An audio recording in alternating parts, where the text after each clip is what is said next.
नमस्कार, हमारे IGNOU audio books channel पर आपका स्वागत है। इंदिरा गांधी राष्ट्रीय मुक्त विश्वविद्यालय सतत शिक्षा विद्यालय प्रमाण पत्र कार्यक्रम पोषण एवं बाल देखभाल में सर्टिफिकेट सीएनसीसी 1 समुदाय के लिए पोषण खंड 1 पोषण की मूलभूत अवधारणाएं इकाई 1 भोजन पोषण और स्वास्थ्य इकाई की रूपरेखा 1.1 प्रस्तावना भोजन शब्द सुनते ही हमारे सामने अनगिनत तस्वीरें उभर कर आती हैं। आमतौर पर भोजन का संबंध पूजा और उपासना से, उत्सव और शोक से, पारिवारिक और अन्य सामूहिक भोज से जुड़ा है। इस प्रकार भोजन जीवन के प्रत्येक पहलू से घनिष्ठ रूप से गुथा है। भोजन हमारे जीवन का महत्वपूर्ण हिस्सा है। यह जीवनदाता है। इस इकाई में आप भोजन और इसके कुछ घटकों के विषय में पढ़ेंगे। आपको यह भी बताया जाएगा कि भोजन हमारे जीवन के लिए क्यों आवश्यक है और पोषण तथा स्वास्थ्य का क्या संबंध है। आइए पहले समझें कि पोषण शब्द से क्या तात्पर्य है। भोजन और शरीर द्वारा उसके उपयोग के वैज्ञानिक अध्ययन को पोषण, न्यूट्रिशन कहा जाता है। शरीर को स्वस्थ रखने के लिए उचित भोजन का उचित मात्रा में होना बहुत आवश्यक है। दूसरे शब्दों में हम कह सकते हैं कि अच्छे स्वास्थ्य का सीधा संबंध हमारी खानपान की आदतों से जुड़ा हुआ है। लेकिन यह जानना आवश्यक है कि स्वस्थ रहने के लिए क्या और कितनी मात्रा में खाना चाहिए। बहुत अधिक या बहुत कम खाने से क्या होगा।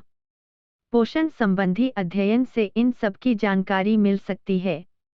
उद्देश्य इस इकाई को पढ़ने के बाद आप भोजन, पोषक तत्व, पोषण और स्वास्थ्य की परिभाषा दे सकेंगे, भोजन के कार्यों का वर्णन कर सकेंगे, शरीर में भोजन के उपयोग का महत्व बता सकेंगे, भोजन के आर्थिक, सामाजिक और मनोवैज्ञानिक पहलुओं पर प्रकाश डाल सकेंगे, स्वास्थ्य की सही परिभाषा दे सकेंगे और भोजन, रोग और स्वास्थ्य के परस्पर संबंध को समझा सकेंगे। 1.2 भोजन और उसके कार्य। भोजन क्या है और भोजन के क्या कार्य हैं? आइए इसके बारे में पढ़ें। भोजन शब्द का संबंध शरीर को पौष्टिकता प्रदान करने वाले पदार्थों से है। भोजन में वे सभी ठोस, अर्धतरल और तरल पदार्थ शामिल हैं जो शरीर को पौष्टिकता प्रदान करते हैं। आप जानते हैं कि भोजन आपके शरीर की एक मूलभूत आवश्यकता है। कभी आपने विचार किया है कि ऐसा क्यों है? भोजन में कुछ ऐसे रासायनिक पदार्थ होते हैं जो हमारे शरीर के लिए महत्वपूर्ण कार्य करते हैं। भोजन से मिलने वाले इन रासायनिक पदार्थों को पोषक तत्व कहते हैं। यदि ये पोषक तत्व हमारे भोजन में उचित मात्रा में विद्यमान नहीं हो तो इसका परिणाम अस्वस्थता या कई बार मृत्यु तक हो सकती है।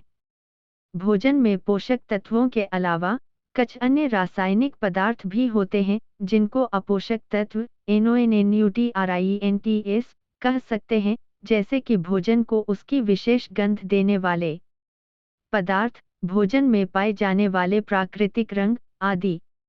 इस प्रकार भोजन पोषक तत्वों और अपोषक तत्वों का जटिल मिश्रण है।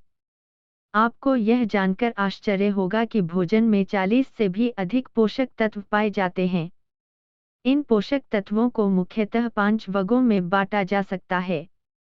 ये वर्ग हैं प्रोटीन, कार्बोज, वसा, विटामिन और खनिज लवण। एक अन्य वर्ग है जल। जल केवल एक पोषक तत्व ही नहीं है, बल्कि इसे भोजन का भी दर्जा दिया गया है।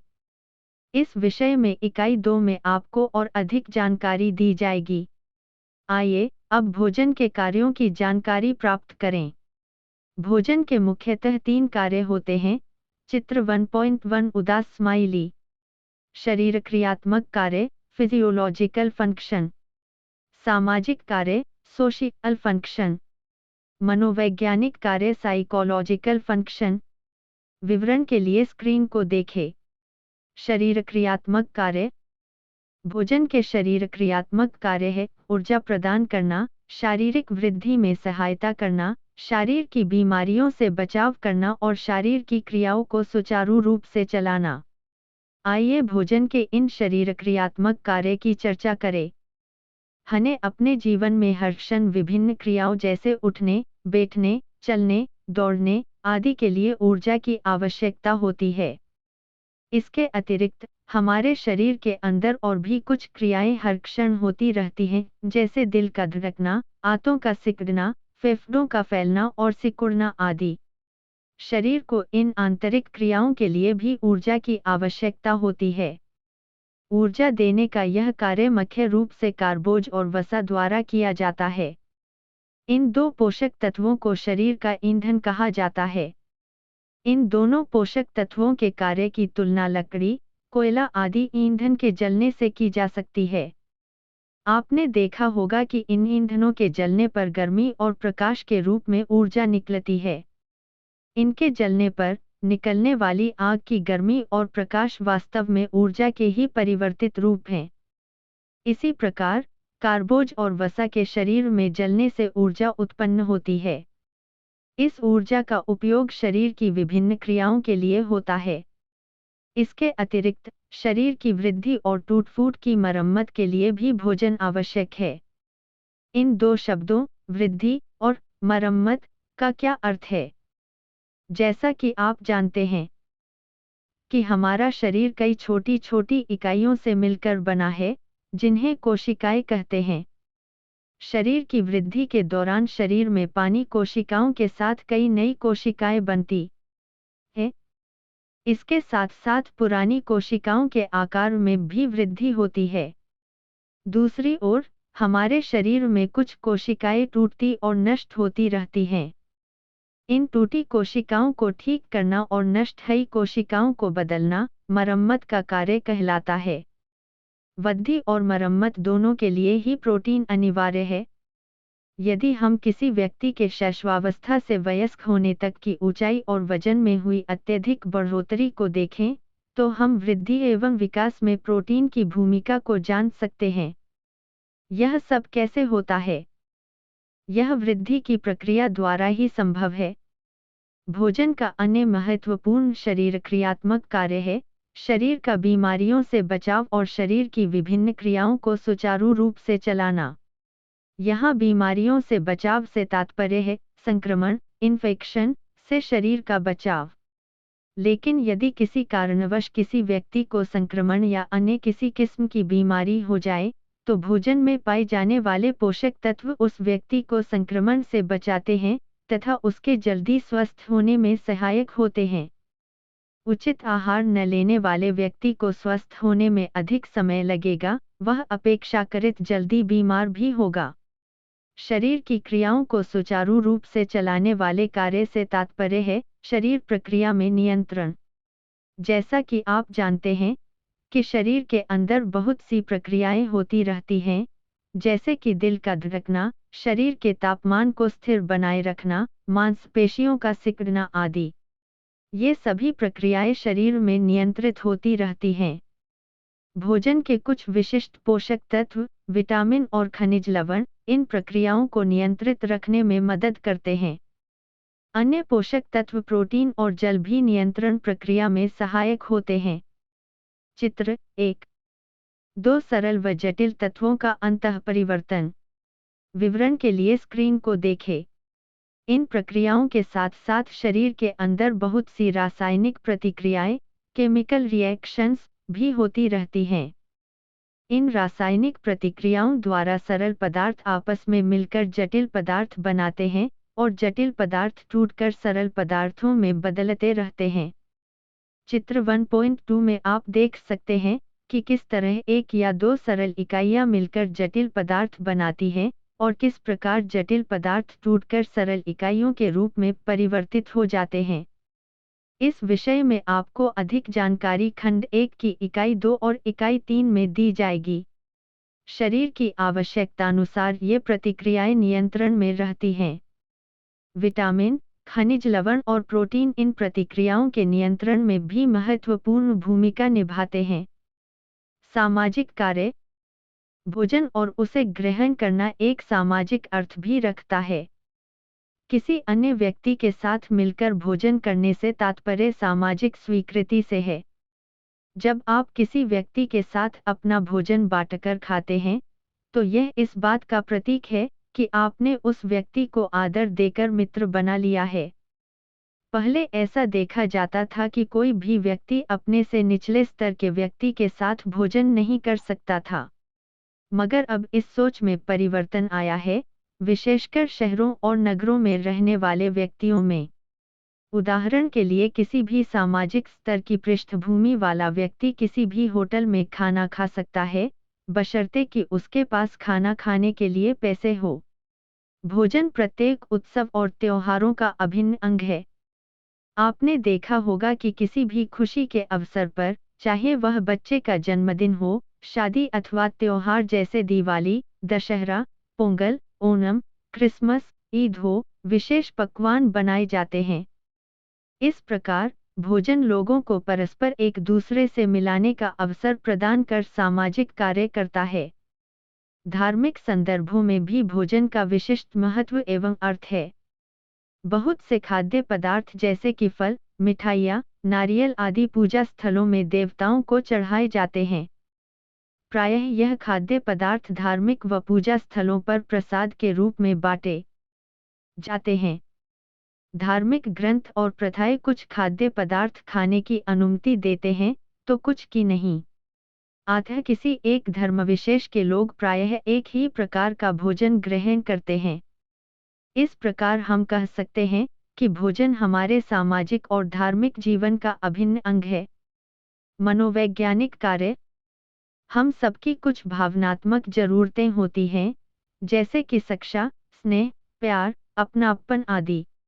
भोजन इन जरूरतों को पूरा करने में सहायक होता है।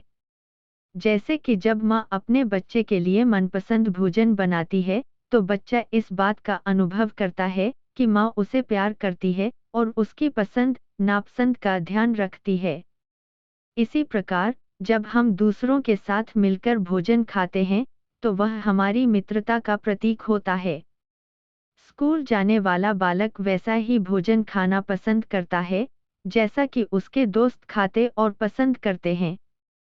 चूंकि उसे दोस्तों के साथ मिलकर रहना है, अतः आरंभ में चाहे उसे भोजन अरुचिकर लगे किंतु फिर भी वह उसे ग्रहण करता है। ऐसा करने से वह अपने दोस्तों के साथ उठ बैठ सकता है और इससे उसका आत्मविश्वास बढ़ता है। भोजन का हमारी भावनाओं से भी बहुत गहरा संबंध है। उदाहरण के लिए, जब अच्छा काम करने पर बच्चे को इनाम के रूप में आइसक्रीम या मिठाई दी जाती है, तो इन वस्तुओं से बच्चा खुशी का अनुभव करता है। दूसरी ओर, यदि उसे बीमार होने पर खिचड़ी दी जाती है, तो बीमारी में दिए जाने के कारण वह इस तरह के भोजन को बीमारी से जोड़ लेता है और इसीलिए प्रायः कुछ व्यक्तियों में इसे खाने में रुचि नहीं रहती। बोध प्रश्न 1। भोजन के 3 कार्य बताइए। 3. निम्नलिखित कथनों को ध्यान से पढ़िए और बतलाइए कि ये भोजन के कौन से कार्य को दर्शाती हैं। पंकज अपना जन्मदिन मना रहा है। उसने अपने मित्रों को अपने घर पर शाम को दावत के लिए बुलवाया है। उसकी मां ने बहुत से स्वादिष्ट पकवान, विशेषकर जो पंकज को पसंद हैं, बनाए हैं। नंदिता 3 साल की लड़की है। इन 3 सालों में वह बहुत बड़ी हो गई है। उसकी मां कहती है कि नंदिता की यह वृद्धि उसके द्वारा दिए गए प्यार, देखभाल और अच्छे भोजन के कारण हुई है। 3. पोषण का अर्थ। पोषण विज्ञान की वह शाखा है जिसका मुख्य केंद्र बिंदु भोजन और उससे संबद्ध अन्य पहलुओं का अध्ययन है। सामान्य शब्दों में, प्राणी द्वारा भोजन करने के पश्चात भोजन में आने वाले परिवर्तन संबंधी अध्ययन को पोषण कहा जा सकता है। लेकिन विस्तृत परिभाषा के अनुसार पोषण के अंतर्गत निम्नलिखित पहलुओं का अध्ययन किया जाता है। भोजन, उसमें पाए जाने वाले पोषक तत्व और अन्य रासायनिक पदार्थ, पोषक तत्वों की क्रिया, अंतःक्रिया और संतुलन का स्वास्थ्य और बीमारी से संबंध, भोजन ग्रहण करना, शरीर में उसका पाचन और अवशोषण, पोषक तत्वों का संवहन, ट्रांसपोर्ट ऑफ न्यूट्रिएंट्स, अर्थात पोषक तत्वों का विभिन्न कोशिकाओं तक पहुंचना, उनकी उपयोगिता और उत्सर्जन, भोजन और उसको ग्रहण करने के आर्थिक, सामाजिक, सांस्कृतिक और मनोवैज्ञानिक। आइए अब पोषण की इस परिभाषा के सभी पहलुओं पर विस्तार से चर्चा करें। 1.3.1 पोषक तत्व, क्रिया, अंतःक्रिया और संतुलन। आप जानते हैं कि भोजन में पोषक तत्व पाए जाते हैं और ऐसे पदार्थ भी उसमें होते हैं जिन्हें अपोषक तत्व कहते हैं। हमारे शरीर को प्रत्येक पोषक तत्व की एक निश्चित मात्रा में आवश्यकता होती है।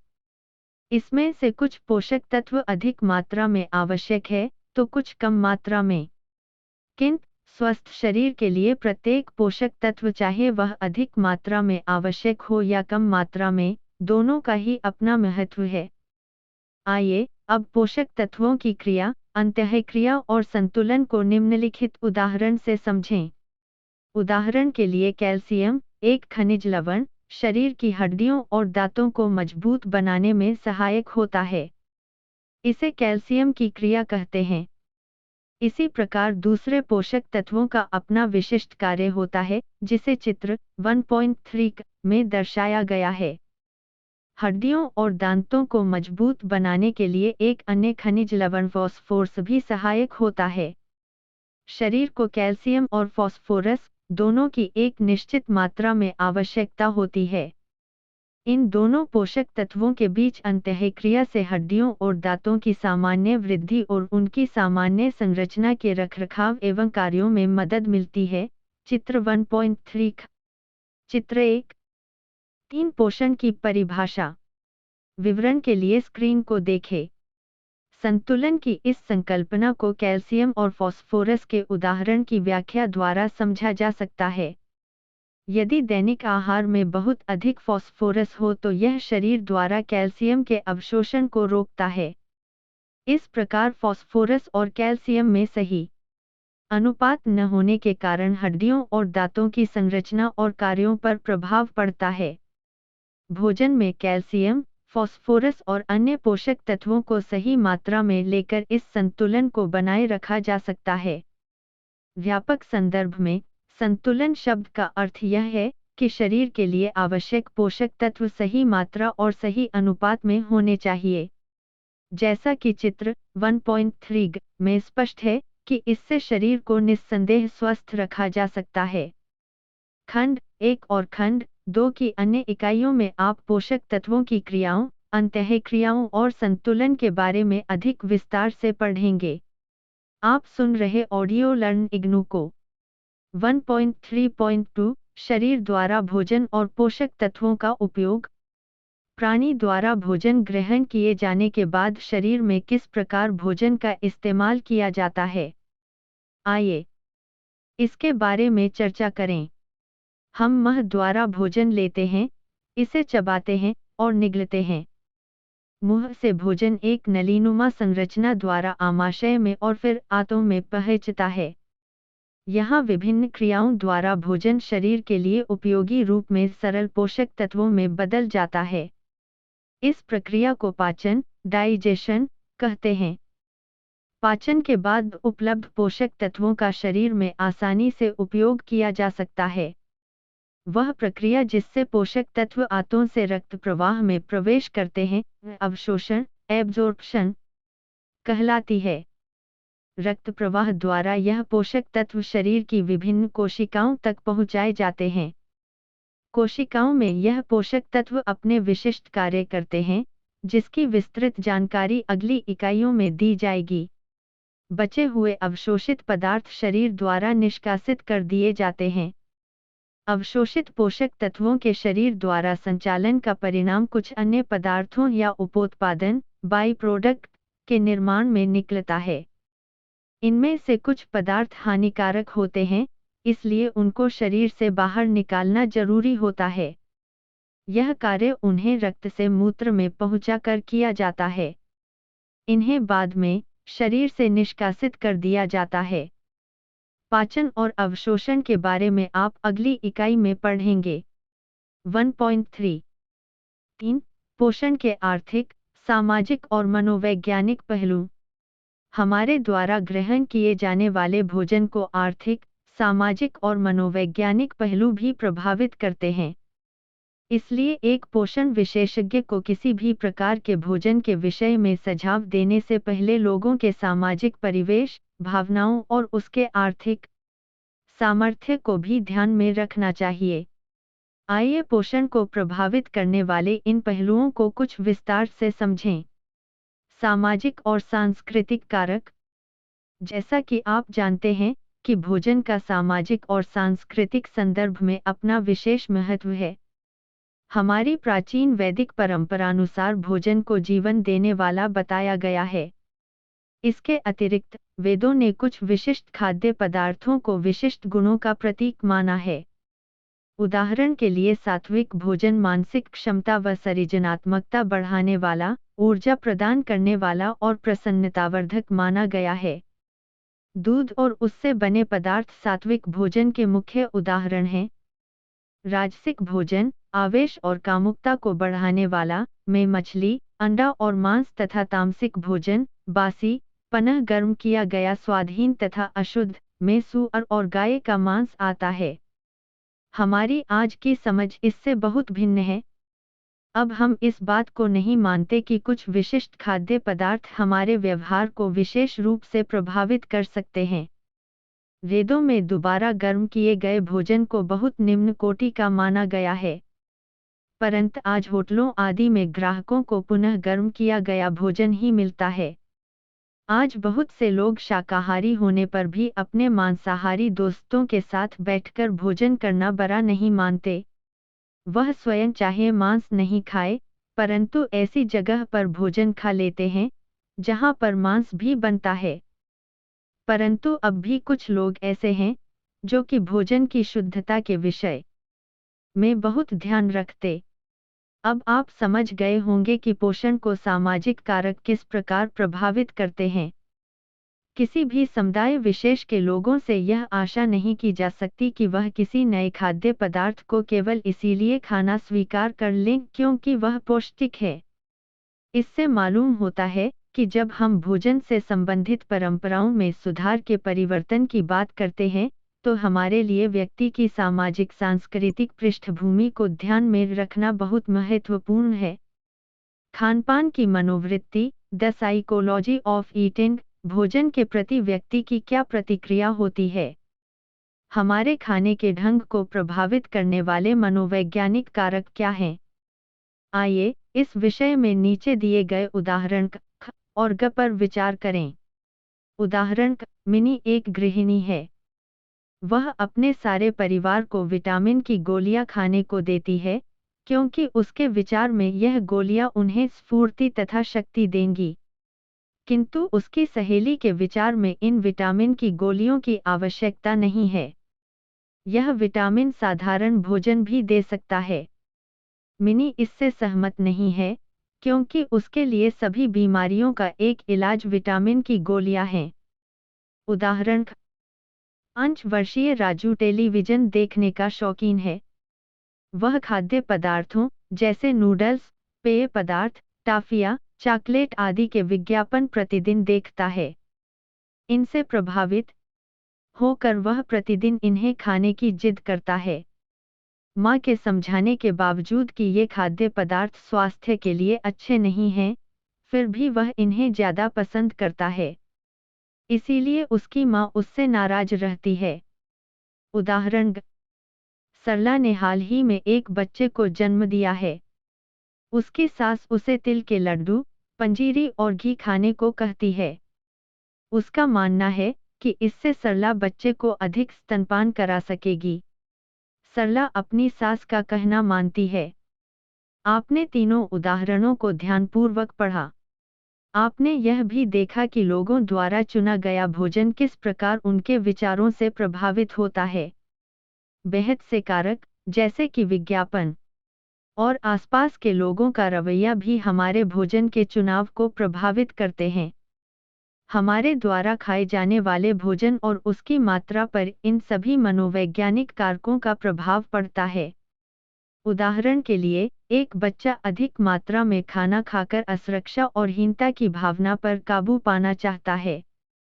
दूसरी तरफ, दूसरा बच्चा इसी भावना को कम खाना खाकर काबू पाना चाहता है। इसी प्रकार भोजन के प्रति हमारी व्यक्तिगत भावनाएं और आसपास के लोगों का प्रभाव आदि हमारी खानपान की मनोवृत्ति को प्रभावित करते हैं। भोजन के आर्थिक पहलू। भोजन खरीदने के लिए पैसा चाहिए। अतः भोजन ऐसा होना चाहिए जिसे लोग आसानी से खरीद सकें और वह सभी लोगों में समान रूप से उपलब्ध होना चाहिए। भोजन की उपलब्धता एवं उसके समुचित वितरण का विशेष महत्व है। आपने सुना होगा कि कई बार भोजन उपलब्ध होने के बावजूद भी असमान वितरण के कारण सभी लोगों तक नहीं पहुंच पाता, जिसके कारण लोग भूख से मर जाते हैं। उदाहरण के लिए, भारत में कृषि उत्पादन में लगातार वृद्धि हुई है, परंतु समान वितरण की समस्या अभी भी बनी हुई है। यह हमारी आर्थिक समस्याओं के कुछ पहल हैं। चूंकि देश में सभी व्यक्तियों का अच्छा स्वास्थ्य ही हमारा उद्देश्य है, अतः इस ओर विभिन्न पृष्ठभूमियों के विशेषज्ञों की सहायता से हमें निम्नलिखित प्रश्नों के उत्तर प्राप्त करने का प्रयास करना चाहिए। जिनके पास भोजन जुटाने के लिए पैसे नहीं है, उनकी जरूरतों को कैसे पूरा करना चाहिए? क्या उन्हें काम के बदले अनाज दिया जाना चाहिए अथवा सस्ते दरों पर अतिरिक्त अथवा मुफ्त भोजन दिया जाना चाहिए? लोगों की जरूरतों को पूरा करने के लिए कितना उत्पादन होना चाहिए? देश के सभी भागों के लोगों तक भोजन कैसे पहुंचाया जाए? किस प्रकार के खाद्य पदार्थों की पैदावार करनी चाहिए? क्या दालों और तिलहनों आदि के उत्पादन में वृद्धि की आवश्यकता है? इन मुद्दों का समाधान कठिन है। इसके समाधान में समय लगता है और इसके लिए नियोजकों, कृषकों, पूर्तिकर्ताओं, खाद्य उत्पादकों व उपभोक्ताओं के मिले जुले प्रयासों की आवश्यकता है। बुध प्रश्न 2। 1. पोषण अध्ययन के 4 पहलुओं के नाम बताइए। 1.4 स्वास्थ्य की संकल्पना। स्वास्थ्य शब्द से हम सभी परिचित हैं। इस शब्द का अर्थ क्या है? आइए विश्व स्वास्थ्य संगठन वर्ल्ड हेल्थ ऑर्गेनाइजेशन द्वारा दी गई परिभाषा पर विचार करें। स्वास्थ्य का अर्थ है न केवल बीमारी अथवा शारीरिक कमजोरी की अनुपस्थिति अपितु शारीरिक, मानसिक तथा सामाजिक रूप से पूर्णतया स्वस्थ होना। उपर्युक्त परिभाषा के अनुसार केवल बीमारी का न होना ही स्वास्थ्य नहीं अपितु मानव को पूर्ण रूप से स्वस्थ होना चाहिए। किसी रोग से ग्रस्त न होने पर भी एक व्यक्ति प्रसन्नचित्त व पूर्णतया स्वस्थ नहीं होता। कई बार हम थकावट महसूस करते हैं और काम करने की ताकत या क्षमता हमारे में नहीं होती। ऐसे समय में हम प्रसन्नचित्त व पूर्णतया स्वस्थ नहीं होते। हालांकि ऐसा हमेशा नहीं होता। इसी प्रकार कई बार हम बीमार भी हो जाते हैं। इसका अर्थ है कि कोई भी व्यक्ति हमेशा पूर्णतया स्वस्थ नहीं होता, परंतु ऐसे व्यक्ति को हम स्वस्थ कह सकते हैं जो अधिकांश समय स्वस्थ रहता है। स्वास्थ्य की परिभाषा में आपने स्वास्थ्य के 3 आयामों शारीरिक, मानसिक और सामाजिक के विषय में जाना। इसके अलावा एक अन्य आयाम आत्मिक आयाम स्वास्थ्य का आयाम है जो आजकल चर्चा का विषय है। आपने देखा होगा कि उपरोक्त परिभाषा में इस आयाम की चर्चा नहीं की गई है। इसके अलावा नहीं अभी तक इसे ठीक प्रकार से परिभाषित ही किया गया है, परंतु इसे धीरे धीरे मान्यता प्राप्त होती जा रही। आइए अब स्वास्थ्य के विभिन्न आयामों का अध्ययन करें। 1.4.1 शारीरिक स्वास्थ्य। स्वास्थ्य के शारीरिक आयाम से हम सभी परिचित हैं। जब हम किसी व्यक्ति के स्वस्थ होने की बात करते हैं, तो सामान्यतः हम इसी पहलू को ध्यान में रखते हैं। शारीरिक स्वास्थ्य का पता लगाना और उसका वर्णन करना आसान है, परंतु शारीरिक रूप से स्वस्थ व्यक्ति किसे मानेंगे? ऐसा व्यक्ति जो दिखने में सतर्क, क्रियाशील, ओजस्वी और कर्मठ होता है, वही व्यक्ति शारीरिक रूप से स्वस्थ माना जाता है। शारीरिक रूप से स्वस्थ व्यक्ति के लक्षण तालिका 1.1 में बताए गए हैं, जिनसे उसकी पहचान हो सकती है। तालिका 1.1 अच्छे शारीरिक स्वास्थ्य के सबब। विवरण के लिए स्क्रीन को देखें।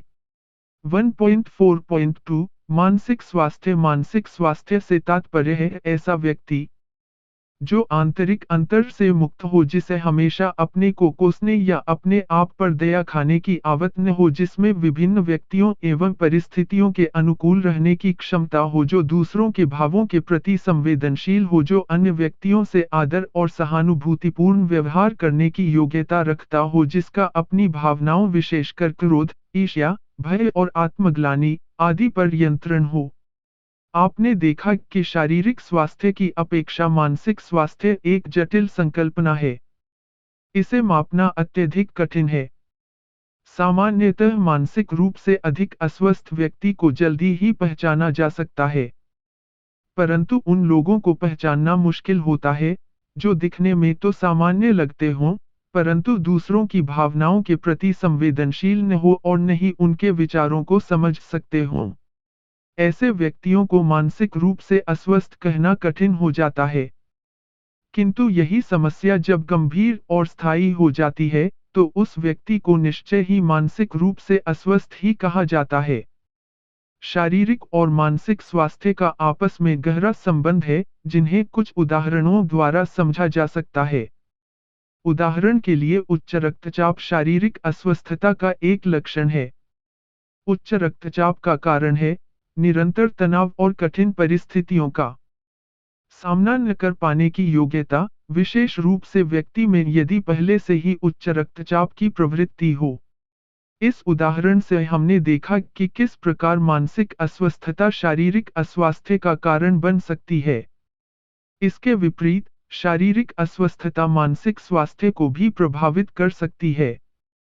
एक पोलियोग्रस्त बच्चा अन्य बच्चों की तरह दौड़ अथवा खेल नहीं सकता, अतः उसमें हीन भावना आ जाती है।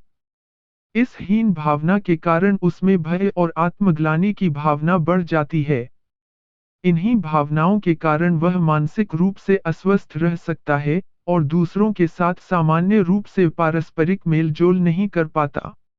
1.4.3 सामाजिक स्वास्थ्य। सामाजिक स्वास्थ्य क्या है? यदि एक व्यक्ति अपने को एक परिवार का सदस्य समझता है और व्यापक समुदाय में पहचान की योग्यता रखता है, तो यही सामाजिक स्वास्थ्य की ओर उसका पहला कदम है। एक व्यक्ति जो समाज के अन्य सदस्यों के प्रति अपनी जिम्मेदारी कर्तव्य को समझता है और आसपास के लोगों से संबंध बनाए रखने की योग्यता उसमें है, तो उसे सामाजिक रूप से स्वस्थ कहा जा सकता है। किसी भी प्रकार की मानसिक अस्वस्थता दूसरों के साथ पारस्परिक क्रियाओं पर प्रतिकूल प्रभाव डालती है, अतः उसमें समाज के उपयोगी सदस्य होने की क्षमता कम हो जाती है। इसी तरह शारीरिक रूप से अस्वस्थ व्यक्ति के लिए सामाजिक स्वास्थ्य की प्राप्ति कठिन है। शारीरिक रूप से अस्वस्थता व्यक्ति को चिड़चिड़ा और हताश, उदास बनाती है और इसी कारण वह अन्य लोगों से सामान्य रूप से व्यवहार नहीं कर पाता। मानसिक स्वास्थ्य की प्राप्ति के बिना सामाजिक स्वास्थ्य के लक्ष्य को प्राप्त करना असंभव है। सामाजिक अस्वस्थता को कैसे पहचाना जाए? अपराधी सामाजिक रूप से अस्वस्थ व्यक्तियों का एक उदाहरण है। उनका व्यवहार समाज में अस्वीकार्य होता है, जिसे असामाजिक कहा जा सकता है। चोरी, हत्या और तोड़फोड़ की प्रवृत्ति असामाजिक व्यवहार के उदाहरण हैं। हमारा समाज ऐसे व्यवहारों पर नियंत्रण रखता है। इन व्यवहारों को अनदेखा करने पर समाज स्वयं नष्ट हो सकता है। 1.4.4 आत्मिक स्वास्थ्य। आत्मिक स्वास्थ्य स्पिरिचुअल हेल्थ को परिभाषित कर पाना बहुत कठिन है। भारतीय होने के कारण हम संभवतः आत्मिकता को बेहतर जानते हैं, क्योंकि हमारे समाज में धार्मिक और नैतिक नियमों व आचरण को आसानी से देखा जा सकता है। एक स्वस्थ व्यक्ति लगभग हर समय इन नैतिक नियमों का पालन करता है। सत्कार्य करना तथा दूसरों को हानि न पहुंचाना, अच्छाई और न्याय की मल शक्तियों में विश्वास, चाहे वह भगवान के रूप में पूजे जाते हैं अथवा नहीं, दूसरे की आवश्यकताओं को समझना और उन्हें पूरा करना, कर्तव्य एवं जिम्मेदारी के प्रति आबद्ध रहना, यह आत्मिक रूप से स्वस्थ व्यक्ति के गुण हैं। इन गुणों को जानने के बाद आप स्वयं अंदाजा लगा सकते हैं कि पूर्ण रूप से आत्मिक स्वास्थ्य को प्राप्त करना कितना कठिन है। यहाँ एक बात ध्यान में रखने योग्य है कि धार्मिक परंपराओं और रीति रिवाजों के अंधाकरण से एक व्यक्ति अनिवार्यतः आत्मिक रूप से स्वस्थ नहीं बनता। आत्मिक स्वास्थ्य सामान्यतः लोगों की अभिवृत्ति से संबंधित है और परिस्थितियों तथा लोगों के देखने का नजरिया है। आत्मिक स्वास्थ्य में प्रमुख है दूसरों की सेवा करने की इच्छा और उनकी सहायता करना। बोध प्रश्न 3। 1. स्वास्थ्य की परिभाषा दीजिए। 2. स्वास्थ्य के 4 आयामों के नाम बताइए। 3. सूरज 10 वर्ष का है। शारीरिक रूप से उसमें कोई स्पष्ट परिवर्तन नहीं दिखाई देता और उसके डॉक्टर को उसमें बीमारी के कोई लक्षण नहीं मिलते। फिर भी स्कूल में दोस्तों के साथ वह ठीक से काम नहीं कर पाता और जल्दी थक जाता है। क्या आप उसे स्वस्थ कहेंगे? कारण बताते हुए स्पष्ट कीजिए। 1. अंश पोषण स्तर का अर्थ किसी व्यक्ति के स्वास्थ्य की वह स्थिति जो शरीर में पोषक तत्वों के उपयोग से प्रभावित होती है, उस व्यक्ति का पोषण स्तर कहलाती है। पोषण स्तर निर्धारण कैसे किया जाता है? इस परिभाषा के अनुसार पोषण का स्तर निर्धारित करना अत्यधिक कठिन है। पोषण स्तर निर्धारित करने के लिए आपको निम्नलिखित के विषय में जानकारी होनी चाहिए। एक व्यक्ति किस प्रकार का भोजन ग्रहण करता है? क्या व्यक्ति कभी किसी बीमारी से ग्रस्त रहा है? यदि हाँ, तो किस तरह की बीमारी से? क्या व्यक्ति वर्तमान समय में किसी बीमारी से ग्रस्त है? उसमें बीमारी के लक्षण जैसे रक्तस्राव, त्वचा की खराबी इत्यादि देखे जा सकते हैं। क्या रक्त तथा मूत्र में पोषक तत्वों तथा अन्य पदार्थों के स्तर में कोई परिवर्तन है? इनका पता रक्त और मूत्र की रासायनिक जांच द्वारा लगाया जा सकता है। इस संकल्पना को उदाहरणों द्वारा अच्छी तरह समझ सकते हैं। यदि एक व्यक्ति उचित मात्रा में विटामिन सी नहीं खाता है, तो इस विटामिन की मात्रा उसके रक्त में कम हो जाएगी और जांच से पता लग जाएगा कि उसमें विटामिन सी की कमी है। इस बात की पुष्टि उसके द्वारा लिए जाने वाले भोजन द्वारा भी की जा सकती है, क्योंकि उसके द्वारा खाए जाने वाले भोजन में विटामिन सी युक्त पदार्थ कम होंगे। आप सुन रहे ऑडियो लर्न इग्नू को। 1.6 पोषण और स्वास्थ्य का अंतः संबंध। पोषण और स्वास्थ्य का आपस में घनिष्ठ संबंध है। यदि एक व्यक्ति उपयुक्त मात्रा में अच्छा भोजन खाता है, तो उसका स्वास्थ्य अच्छा होगा बशर्ते उसमें कोई अन्य कारक बाधा न हो।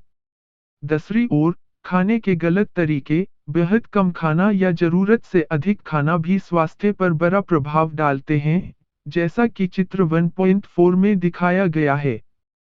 चित्र 1. 4 पोषण एवं स्वास्थ्य का अंतः संबंध। विवरण के लिए स्क्रीन को देखें। यह मालूम होना चाहिए कि अच्छे स्वास्थ्य के लिए अच्छा पोषण एक निर्णायक कारक होता है। आपके द्वारा खाया जाने वाला भोजन न केवल पौष्टिक होना चाहिए बल्कि यह स्वास्थ्यप्रद, साफ और रोगाणुरहित भी होना चाहिए। अगर भोजन ऐसा नहीं है, तो चाहे भोजन पौष्टिक ही क्यों न हो, उस भोजन को खाने वाला व्यक्ति बीमार हो सकता है। इससे पहले कि हम आगे बढ़ें, हमारे लिए कुपोषण शब्द को जानना आवश्यक है। कुपोषण क्या है? शरीर में उत्पन्न वह स्थिति जो पोषक तत्वों की कमी, अल्पपोषण, अतिरिक्तता, अतिपोषण अथवा असंतुलन के कारण उत्पन्न होती है, कुपोषण कहलाती है। दूसरे शब्दों में, अल्पपोषण और अतिपोषण दोनों ही कुपोषण से संबद्ध हैं। अल्पपोषण से तात्पर्य शरीर में एक या एक से अधिक पोषक तत्वों की कमी और अतिपोषण से तात्पर्य शरीर में एक या एक से अधिक पोषक तत्वों की अतिरिक्तता। ध्यान रखिए, अतिपोषण और अल्पपोषण दोनों ही बड़े स्वास्थ्य के परिणाम हैं। हमारे देश में विटामिन ए की कमी अल्पपोषण का एक प्रमुख उदाहरण है। जब बच्चे को विटामिन ए युक्त भोजन नहीं मिलता तो इसका उनकी आंखों पर प्रभाव पड़ता है और परिणामस्वरूप वे अंधे तक हो जाते हैं। अतिपोषण से संबंधित रोग का संबंध अत्यधिक वजन या मोटापे से है। जब एक व्यक्ति दैनिक कार्यों में खर्च होने वाली ऊर्जा से अधिक ऊर्जा युक्त भोजन लेता है, तो उसके शरीर में वसा एकत्र हो जाती है और उसका वजन बढ़ जाता है। लगातार वजन के बढ़ने से व्यक्ति मोटा हो जाता है। इस भाग में आपको पोषण एवं स्वास्थ्य के अंतःसंबंध के विभिन्न पहलुओं के बारे में जानकारी मिली। इस पाठ्यक्रम में हमारा लक्ष्य इन विषयों पर और अधिक जानकारी देना है, ताकि इस जानकारी को आप अपने दैनिक जीवन में लागू कर सकें। बोध प्रश्न 4। एक अच्छा स्वास्थ्य अच्छे पोषण के बिना प्राप्त नहीं किया जा सकता। इस उक्ति पर 2 से 3 वाक्यों में टिप्पणी कीजिए। 2. पोषण एवं स्वास्थ्य के अंतःसंबंधों के 3 पहलुओं के नाम बताइए। 1.7 सारांश। इस इकाई में भोजन और पोषण की परिभाषा दी गई है। यहाँ भोजन से तात्पर्य शरीर को पोषण प्रदान करने वाले पदार्थों से है। आपने पढ़ा कि भोजन के कई विशिष्ट कार्य होते हैं। यह शरीर को ऊर्जा प्रदान करता है, शरीर के निर्माण में सहायता करता है, सभी बीमारियों से रक्षा करता है और शरीर की प्रक्रियाओं को नियंत्रित करता है। इसके अतिरिक्त भोजन लोगों को एक दूसरे के निकट लाने और प्यार, अपनापन आदि जैसी भावनाओं को अभिव्यक्त करने का मौका प्रदान करता है। इस इकाई में पोषण अध्ययन के विभिन्न पहलुओं की भी चर्चा की गई है। भोजन का अध्ययन और शरीर में उसका उपयोग पोषण अध्ययन के महत्वपूर्ण पहलू हैं, जिनके बारे में इस इकाई में बताया गया है। खाने के तरीकों के सामाजिक, मनोवैज्ञानिक और आर्थिक कारकों के प्रभाव की भी चर्चा की गई है। इस इकाई में स्वास्थ्य और उसके विभिन्न आयामों की भी चर्चा की गई है। पूर्ण रूप से ठीक होने की स्थिति ही स्वास्थ्य है। इसके शारीरिक, मानसिक, सामाजिक और आत्मिक आयाम हैं। इन आयामों के अंतःसंबंध पर भी प्रकाश डाला गया है। इसके अतिरिक्त आपने जाना कि पोषण एवं स्वास्थ्य का घनिष्ठ संबंध है। अच्छे स्वास्थ्य के लिए उचित मात्रा में अच्छा भोजन जरूरी है। इसके बिना अच्छे स्वास्थ्य की प्राप्ति नहीं हो सकती है। 1.8 शब्दावली। ऊतक, टिश्यू, समान संरचना और समान कार्य करने वाली कोशिकाओं का समूह ऊतक कहलाता है। कोशिका, सेल, किसी प्राणी के शरीर की सबसे छोटी इकाई जो स्वतंत्र रूप से अपना कार्य करने में सक्षम होती है। तिल लड्डू। तिल के बीजों और गुड़ से बना उत्तर भारत का एक व्यंजन। दैनिक आहार, डाइट, दिन भर में खाए जाने वाला भोजन। पंजीरी, उत्तर भारत में बनाया जाने वाला व्यंजन जो भुने आटे, मेवे, चीनी का सम्मिश्रण है। मेन्यू, व्यंजन सूची, एक समय के भोजन, जैसे दोपहर का भोजन, में लिए जाने वाले खाद्य पदार्थों की सूची। विकास, वह परिवर्तन जिससे शरीर के अंग जटिल और परिपक्व बनते हैं। वृद्धि, कोशिकाओं में परिवर्तन जैसे कि ऊतक के आकार और संख्या में बढ़ोतरी। धन्यवाद, मिलते हैं अगले वीडियो में।